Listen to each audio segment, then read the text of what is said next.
Hello and welcome to the Nova Show, Real Estate Records. I'm Danna Castro, your host for today's episode, and today we have Jennifer Belliston. Jennifer brings nearly 2 decades of experience in Utah real estate, helping buyers, sellers, and investors navigate through complex transactions with confidence. She is recognized for her clients' first approach, market knowledge, and negotiation skills. And today we're diving into her journey and what her insights are and what it takes to thrive in real estate long term. So thank you so much, Jen. Well, thank you for having me. I'm kind of excited. I'm excited. Well, for our listeners today, can you introduce yourself and share a bit about who you are? Yeah, so obviously I'm Jen Belliston. I've been in the real estate world for 20 years now, licensed, but I actually put myself through college doing real estate. Really? So I did transaction coordinating, and as I was doing that, I thought, well, I love college. I love what I've done, but I have so much more flexibility with real estate. Yeah. So I have a degree, but no, I've done real estate ever since I graduated, and I've been doing that now for literally 20 years this May. Wow. Yeah. What kind of piqued your interest on real estate? My mom was a real estate agent down really? in Southern California. Yep. So she worked for the government for several years. And then when she retired out, she retired young, luckily, and got into real estate. And she did it for, she's 75. So 35 years she's done real estate. And so I learned it from her, just watching that and watching all that stuff. My sister is in title down in Southern California. Oh, really? Mm-hmm. And then my brother and my sister-in-law were loan officers for a really long time until they Wow. opened a rehab in southern Utah. That's great. Did your mom ever do real estate here in Utah or just in California? She did it here in Utah, but she only did it in St. George. Oh, Very really? part-time when she got to St. George because they moved there because my dad retired from the fire department. Uh-huh. And so they moved there and she kept her license going just so she could have it to do family or friends or whatever. And then, but now, no, she just kind of gets to hang out and do her thing. And That's so fun. Yeah. Well, where did you mainly grow up? Southern California. Southern Yeah, California. it's called Ranch Cucamonga. Oh, really? Uh-huh. So then did real estate bring you guys to Utah or? No, actually, it's a scholarship for soccer brought me here. Oh. And I ended up not even playing soccer. So I know. That's I went crazy. to Dixie. So Utah Tech. So it was still Dixie when I was down there. And so that was a lot of fun and came, right before soccer season and ended up not playing. So then you kind of moved here and then your family kind of joined Followed. you? Mm-hmm. They followed after. So my brother came, I graduated college in 2006. My brother came in 2005 with him and his family. And then my parents came in 2007 and brought my little sister to finish high school here, her senior year. Oh, wow. In St. George. And then after that, like my grandparents came and aunts and uncles came. And so everybody's relocated because they were all firemen and cops. So after they all retired out, Yeah. they're like, we want out of Southern California. So they all went to St. George. Oh, really? Mm-hmm. Wow. Do they like the nice weather in St. George? They love it. Yeah. They love it. I've heard it's super nice. I actually went to go visit one time, but I went in the middle of July. Not the best time. And my friends were just like, oh, it's going to be hot. It's going to be hot. And I was like, okay, I believe you. But I really didn't understand how hot it would actually be. It's a different, because it's a dry heat. So in like a humid heat is one thing, dry heat is another thing. And some places have both. And when you have the two total opposites, it's a hot heat. It really is. Well, what kind of came unexpectedly with doing real estate here in Utah? Unexpectedly, probably even doing it in general. Oh. I never really thought I would do it, if I'm being honest. Yeah.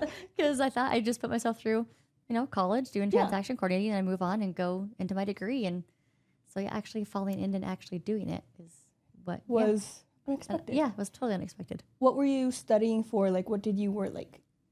What was my degree? Yeah. It was in science. So it was secondary education with an emphasis in sports psychology, sports med, and I wanted to do like coaching, athletic training. So when I graduated, I was getting ready to go to PA school. Oh, And it's a soccer background, huh? uh-huh. That's great. Yeah. And so I didn't. I ended up being like, no, I can still use my degree if I ever wanted to for different stuff because it has different intricates of it, or I can stay doing real estate. And I've always just done real estate because with having kids and all Yeah. that. How many kids do you have? I have 3. Yeah. Yeah. Do they do any sports? I can make sure you probably could guess what one of them does. Soccer. So our son started out doing baseball, loved it, got to an age where he was like, I just don't want to do it anymore. So now he does mountain biking and dirt biking.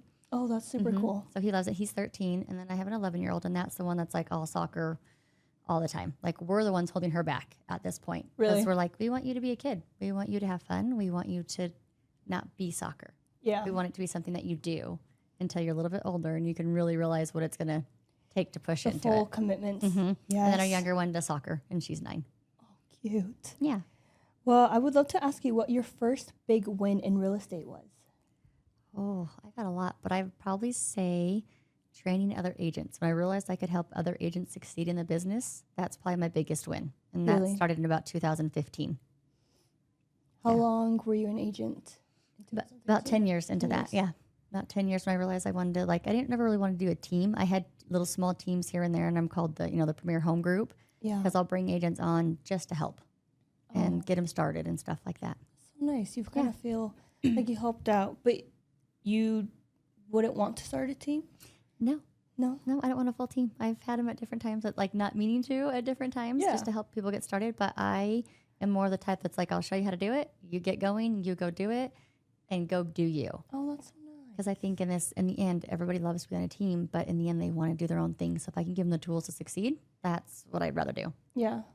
Oh, that's so nice. Oh, thanks. Like a rough estimate, how many people do you feel like you have helped start their real estate career Oh, gosh. in your 20 years? Oh, my 20 years? I'm going to go really conservative and go under 30. But yeah, for a while, I was doing 8 to 10 a year for a little while. That's great. Well, what do clients often misunderstand about buying and selling, and how do you guide them through that? I think social media is a big thing for them for misunderstanding what's going on. And they misunderstand what the actual buying and selling process looks like. And so it's important. I have a whole book that I actually will give to my people if they're buying or if they're selling that breaks down the entire stand of what you're going to be going through the whole time to help them understand what they're doing. So I think the biggest misconception is what it actually means to buy a home or to sell a home.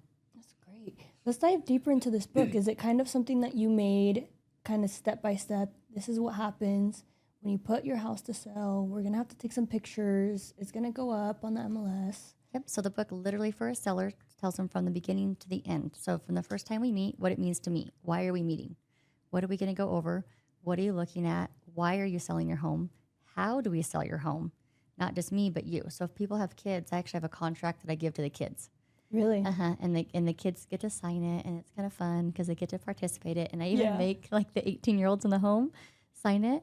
And at the end, if everybody works together, they get gift cards or the toy they've always wanted, or so the kids come out winning as well. Yeah. So I have to remind the parents that when they have kids, it affects them more than it actually affects the adults. And the adults are like, oh, it's stressful, I have all these things, but the kids have emotions tied to it. Oh, yes. So with this little contract, they know that I'm here to listen and walk them through it and explain why mom and dad are doing what they're doing. And so we start there and we meet with the whole family. And then from inside that book, it shows them what it means to keep a house clean. And it talks about how to do it and why we do it. And then we go into how we price the home and what time of the year we put the market on, depending on where their house is located. And then once it's under contract, what that whole thing looks like. And then it even gives them a guide after we sell, what it's going to look like for months after. Because people think once they close, they're done, but they're not. Because then afterwards, I kind of call it the grief stage of selling their home. Mm-hmm. And so this way they know that you closed, you moved out, now you can breathe. And now you're going to look back and go, did I make the right decision? Should we have done that? Can we reverse it? Because I've been asked that question before. Oh, shoot. So it literally takes them from the very first meeting with me to getting their house ready, to putting it on the market, to while we're on the market, to under contract, to sold, and then after we're sold. Okay. What about the buyer side? Buyer side, same thing. It tells from the very first time we meet together what it requires for them to be ready to buy a house. So why do they have to talk to a lender first? Why do they have to be pre-approved, not just pre-qualified? It talks about all their needs and their wants, and we get them ready. And then once they have a questionnaire they fill out for me, I sit down, whether it's for a single person, married couple, or just people that are dating or significant others, and we discuss what each person needs, and we figure out what the actual home is that they're looking for. So my average buyers look at maybe 10 homes max before they make an offer. Really? Mm-hmm. What's the most with a set of couple or clients that you've actually put offers with? Oh, I don't know that I've ever not put an offer in for somebody. So if they become a client and I hand them a book, is that what you're asking? Mm-hmm. Yeah, then they are my client and I end up making an offer with them. So I don't think I've ever had one, honestly, that I haven't put an offer in for and been under contract. Oh, that's great. It really goes to explain how everything goes. And I feel like you feel so much at ease knowing what the next step is, you know? And I always tell them that my book doesn't have everything on both sides. So if someone's going to say to you, well, your agent hasn't said this to you or told you about this. And I tell them, when they tell you that, come talk to me, because that might still be part of the process, or because they don't know what type of loan you're doing or what is happening with your finances or the home you can actually get, to whether that's going to be an issue for you or not. And we actually talk about like going under contract and having home inspections and what that looks like, but we give a brief overview. So there's times that someone will bring something to me and be like, well, I was told I need to look at the furnace and this and that. And I'm like, oh yeah, you will. But when we're first walking through the homes, you're looking at layout, functionality, the why of the home for you, not the what of the home. Yeah. Because that's when you get an inspection, then you can really dig into the nitty-gritty. Yes, for sure. Yeah. And I just don't do, I'm looking to walk through. So I'll flush toilets, I'll run water, I'll do like the weird stuff that people look at you and go, why is our agent in that room? Yeah. Why is she looking at the hot water heater? Like, why is she opening up all the cabinets? Why is she on her hands or knees looking underneath that? Like, what is she doing? Like, yeah, I do the weird stuff so they don't have to. So I can say, hey, you didn't see the crack in the ceiling, or you didn't notice this. Yeah. But that's not your job at first. Your job is to notice the house and if it's functional for you. Do you feel like as people are buying homes, they kind of have like a filter of like, this is like a brand new home, and sometimes you don't see like the crack or something happen, and then they move in and it's like, oh, that crack is there. Yes, all the time. People have blinders. No matter what you do with them, they're going to have them.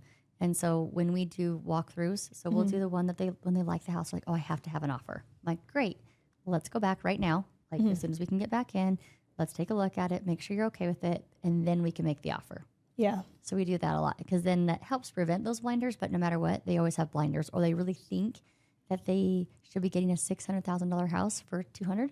Oh, yeah. You know, that's a skewed numbers, but you know what I mean? Like they just don't quite see it. So you have to kind of help them, walk them through and explain this is why you're getting what you're getting. Because otherwise, then they'll still move in and not care. And then they move in, they're like, oh, but the furnace is old. I'm like, yeah, we did talk about it. And now you have home warranty. Or like, it's hard for them to comprehend all of it. It's a lot. I feel like there's so much happening at the same time, and there's this and this and this. So it's easy to get overwhelmed. Especially when you close in 30 days on a house. Like, yes. You don't have time to really like process it, in my opinion. Yeah. Well, what do clients misunderstand the most when buying or selling? Oh, that's a good one. What do they misunderstand the most? I'd say the process. Really? No matter how much you explain it to them, they misunderstand the process. And so, in what way? So like sellers, they always feel like that once they go under contract, they're done. They don't think they have to cooperate. A lot of them don't. And they still will, because you'll explain it to them, but they're like, oh, they've already seen the home. Well, shouldn't they know that we had a crack in the wall? Shouldn't they have known that maybe a hot water heater didn't work as well? Shouldn't they already known all this? And you have to explain, no, that's why we have to go, do home inspections and stuff like that. Yeah. So I think it's understanding the process. Even though they have the book and they have this stuff, I think they still misunderstand sometimes. And I'd probably say cost too. A lot of them don't understand cost. You know what? Cost is a really good misunderstanding a lot of people, because you don't really realize how expensive it is to buy a house. Or to even sell. Like I tell my sellers, they lose 10% right off the top of their overall value of their home, of their net proceeds that they'll take home, or gross proceeds. Yeah. So how do you feel like people react to that? They get scared. But that's like one of the first things I tell them when we sit down. When we're talking pricing on the house, I'm like, worst case scenario, you're losing 10%. And you're like, that's a lot of money. It is. It's a lot of money. Depending on how expensive it is or non-expensive, you're like, oh, 10%. But honestly, it is kind of like weary. It's kind of like, oh, well, where's it going? Exactly. So then I sit down and explain it to them, exactly where it's going and why. And then if I tell a seller, okay, you're losing 10%, you're going to lose 1% to your own closing costs, 3% to a buyer, and then 6% to agent compensation. And I explain that to them. They're like, wait, what? Excuse me again? And I talk to them about it all and how it can be altered and how it can be changed, and that in their closing costs and in the buyer's closing costs, I account for any repairs, like normal repairs. Nothing crazy like, putting piers in a home or something like that, but normal repairs that would need to be addressed are all in that 10%. And so that's their worst case scenario. And then from there, they go down. So like if you're a returning client of mine, I don't charge you, a full 3% on my side. Right. that goes down. So that gives money back into their pocket. But if I can give them a culture shock of like, oh, this is what you're going to pay, Yeah. then anything you make is better. Yeah. And then I help explain to them now what the buyer is going to pay. Because the buyer does the same thing. They're like, well, how do I do a down payment? How do I pay for an agent? How do I pay for the home inspection? How do I pay for the appraisal? And so I break that all down for the buyer as well. Yeah. But when I get a buyer in a room, I explain to them what the seller's losing. And when I get a seller in a room, I explain what the buyer is losing. So both sides can have empathy and sympathy to know this is why they're asking you to help, because they're paying for this. And then I can tell my buyer, well, they're telling you they can't pay for this because they're paying for all of this already. So it helps, I think, both sides for them to see cost-wise. But that's probably one of the bigger misconceptions as well. Oh, I love that you went in depth about that, because it really is confusing as they're stepping into that process. What is one strategy or mindset that you rely on to navigate through the market? Oh, strategy or mindset. Oh, probably just keeping your head up and research. Because like we could do a lot of research as realtors over the last probably 10, 15 years, and we knew what our market was doing. It had the same kind of swing, same type of turns, same type of a lot of stuff. And we do it about every 4 to 7 years. And since about 2020, end of 2020, it hasn't been the same. It's been unpredictable. Those It little, really has. Yeah, those little things we can grab. But for the most part, we can't say, okay, we're coming into our 6th year. We're going to start seeing a dip in this type of housing, in this type of area. It has been so all over the board. So right now, that's probably one of our biggest things is trying to keep your head up and just trying to keep educating yourself so you can stay within the game. Yeah. How would you describe the market when you first started to what it is today? About the same. Really? That sounds good. But I started in 2006 Yes. when it started to crash. And so people then were like coming off the highs of having the ARMs and the assigning of contracts and all that kind of stuff. And so they were like living high, which is what's happening now. We had, COVID, and then we had the rates so low. We had stuff like that happen that people were living on that high. And so in 2006, it all started to crash. We're not crashing, thankfully, but we're getting a dose of reality. Like where rates usually hang is in the 5s and in the low 6s, And so that's kind of where we're sitting now compared to 2006 when I did start. It was crazy. People were losing homes. They didn't like, the rates had gone way up. Loans were getting more expensive. People weren't willing to pay for different stuff. So I would say it's about the same with different aspects being in place. And what would you kind of predict upcoming? I know it's unpredictable. No, I'll take it and run. I think we're going to see steady. Really? I think we're going to stay steady. I think you'll see people starting, because I think they're already starting to see that rates are where they are. So if you're going to think you're going to get in the 4s, you're going to pay for it like we used to have to pay for, right? Yeah. And so I think now you're going to see buyers realizing, okay, I can't have my $1 million home.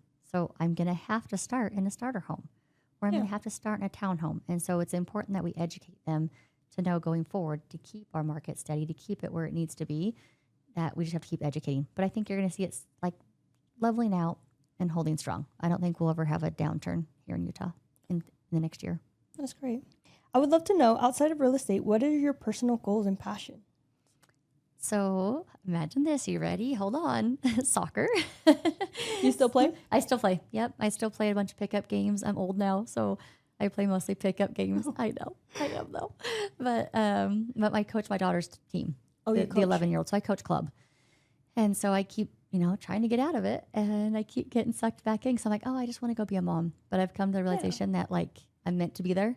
So my dream is to take, and the things outside of here is to take and continue to teach both my daughters, but take my daughter's team and take them all the way through high school together. Allow them to have friendships because they all go to different high schools. They're all going to go to different junior highs. Yeah. And have those friendships that they can take at least through high school, if not through college and on forever. But we know that's not usually how the case goes because everybody grows up, Yes. But at least to get them through junior high and high school. So it'd be for them to take that little team on for a long time and to be able to take the things that I've learned and teach these young girls in this day and age. That's so hard to grow up and be kind of a mentor to them. Yeah. Yeah. What advice would you give your daughters to buy a like if they would want to buy a house? What advice would you give? Not right now. And the reason for that is they need to save.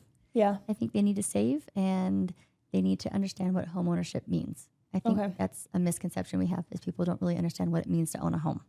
They don't In what way?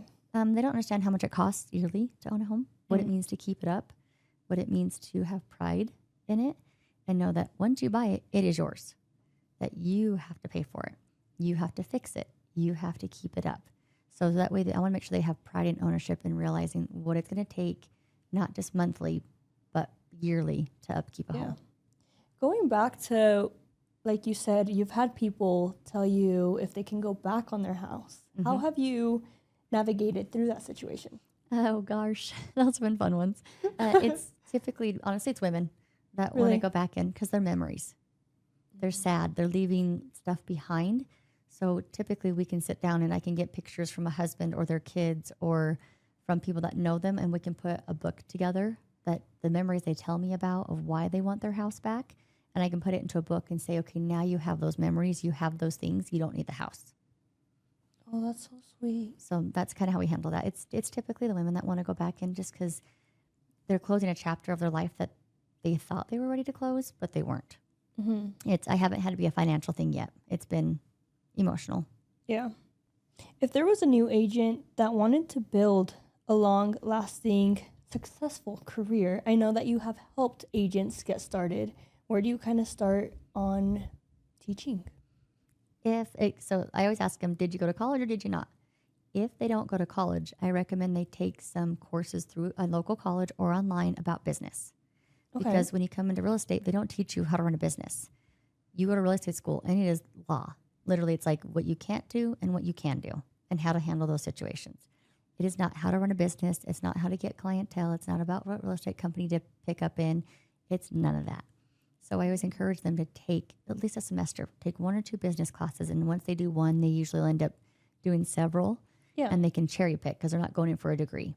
Right. So they can cherry pick which ones they want. So I always recommend you take a couple business classes to understand what it means to have a business. Mm-hmm. So they can understand tax law, because you have your own business, you have to pay taxes. Yes. And so in order, those go hand in hand. So to run the business, you have to know what you can deduct, what you can't deduct. So those are the 2 biggest things I tell them. If you can take business classes, it'll step you right in the right direction. If you can't afford it, then we get you into a mentorship, which is stuff that I used to do that others still are currently doing, or we put them on a team. But it also is to let everybody and anybody they know that they're doing real estate from the very beginning. Really? Mm-hmm. And to know stats. So to wake up every single day, you open the MLS and you know what is on the market, how many homes, how many single family, how many under contract, how many, fourplex, duplexes, whatever it is. Mm-hmm. And they need to specialize, not just in a county, but like a couple cities within the county they plan on working in, so they can know, and when they're talking to somebody, feel confident in what they're talking about. So by going to business school, knowing stats, and letting everybody know they're constantly doing something with real estate, and their confidence will build. Yeah. I have an agent that I talk to consistently, and he always says, you do not want to be a secret agent. Nope.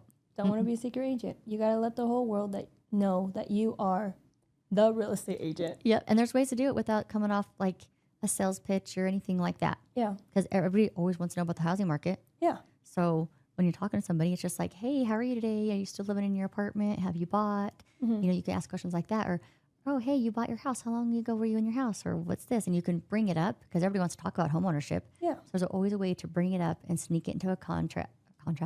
Sneak it into a contract. Yeah, sneak it into a conversation that allows it to bring it up and remind them, hey, I do real estate. Mm-hmm. I'm here to help you. And because I could tell you all about the stats, I'm your person. Yeah. So you give them confidence without them realizing that you just gave them the confidence in you.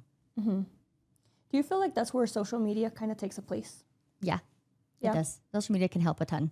If people do it the right way, you can come across as knowing what you're doing in a good, confident way, not a I'm just posting to post type of way. Yeah. If that makes sense. What would be the right way to start your social media, and like how consistent would you be posting? When you're first starting, because I will honestly, that's my downfall of social media, because really? I get all mine's referrals. Mm-hmm. So advertising is not something I have to do, but I have to remind myself I still need to advertise.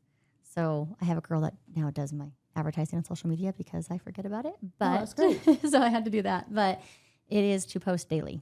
Daily. And it can't just be real estate. It has to be content that people want to see. Mm-hmm. They do want to see real estate, but all the time. They want to know if you have a family, they want to know about your family. If you are involved in the community, post about that. Like there's a really young kid that I admire. He is amazing at what Really? he does with content. Yes. And I've known him for a long time. And he started getting his business big by doing content. He would go out to local businesses, he'd team up with them, and he would just try their food. And then he'd talk about their food and interview the owner and say, you know, this is my name and I'm with this real estate company and I'm here trying this food today. And it started Oh. out like that. Just it can be simple because all he's saying is, hey, this is who I am. Remember me. I'm here eating at this restaurant. And that's it. There was Yeah. no pressure. And then later in the day, he'd post some stats. So he would do a video and then like a still post. Yeah.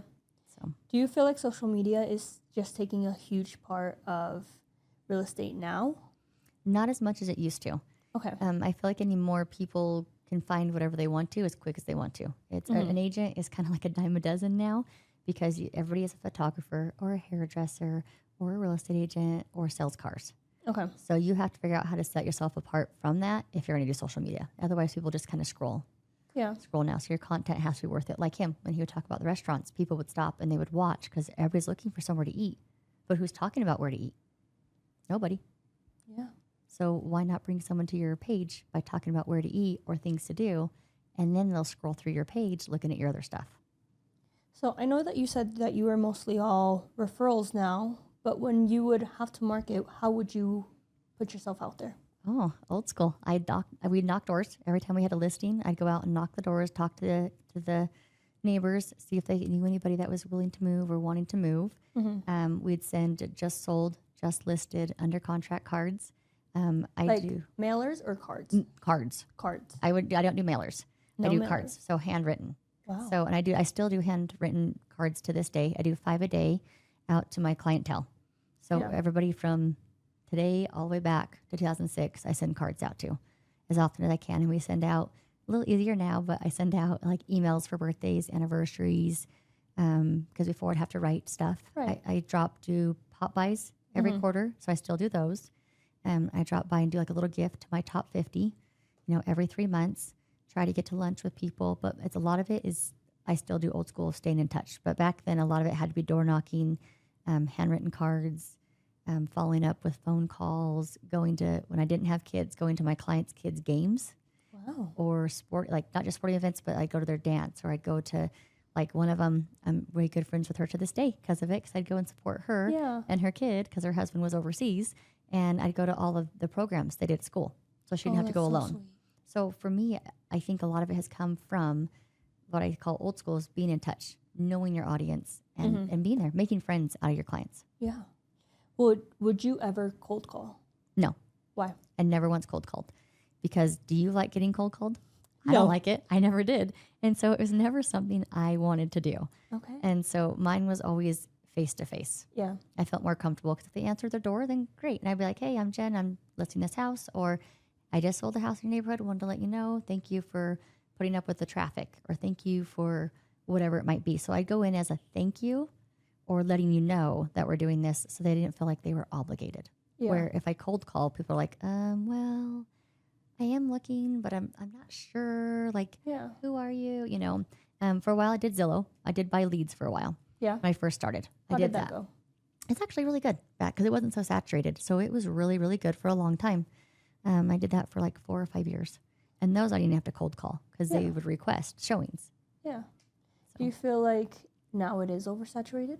Yeah. Yeah. Yeah, it is. And it's really expensive now compared to what it used to be. Oh, really? Yeah. Like newer agents getting into it, there's no way they could survive buying leads from like Zillow or Homes or. It's just that expensive. Mm-hmm. Yeah. When did real estate feel like real business instead of just a transaction? Ooh. Probably about 7 years into it. Really? Mm-hmm. Because that's when the first 5 years, you're just surviving. Yeah. And so I say about year 7 when I realized, hey, this is actually going to go. Like my referrals are coming back in. My clients are calling me again. Like I'd say about year 7 is when it started to feel like a business that was going to thrive. Yeah. Is that even like taking in as you were a transaction coordinator or when you were doing real estate just full time? Just real estate full time. Mm-hmm. Yeah. How did it feel going into real estate full time? I feel like a lot of people are really nervous starting real estate full time because it is just like jumping in the water and I hope you can float. Pretty much. Yeah. You've only got a little bit of a life vest and you hope it keeps you afloat as you go down that river. It was scary. It was really scary because you can't have one foot in and one foot out. You have to be willing to not have other jobs, not do anything else, and be willing to jump right in. And so it was scary, but it was worth it because it takes time. And so that's why I tell kids if they're going to school, start doing it a little bit. Yeah. Get your feet wet, see if you like it. But it was scary. It was really scary. It was hard. It was hard.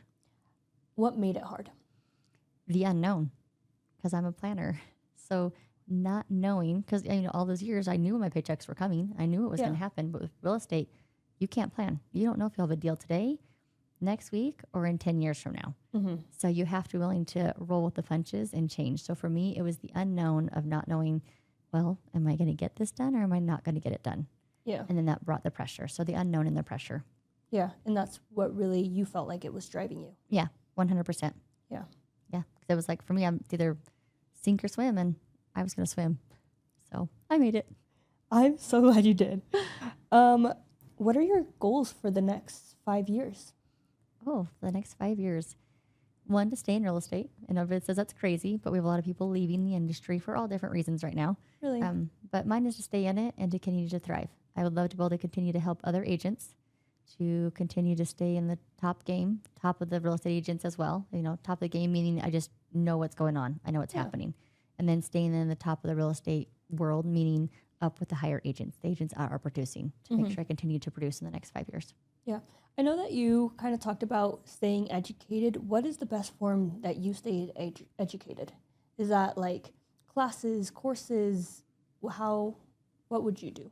So for me right now is attending different conventions, but make sure the conventions are worth going to, because there's so many you can pick. Just make sure the ones that you go to actually have the education you need. And believe it or not, I'd say one of the best ones I have attended or will ever probably attend is the UAR convention. Really? It's the Utah Association of Realtors convention, because it's strictly based for Utah.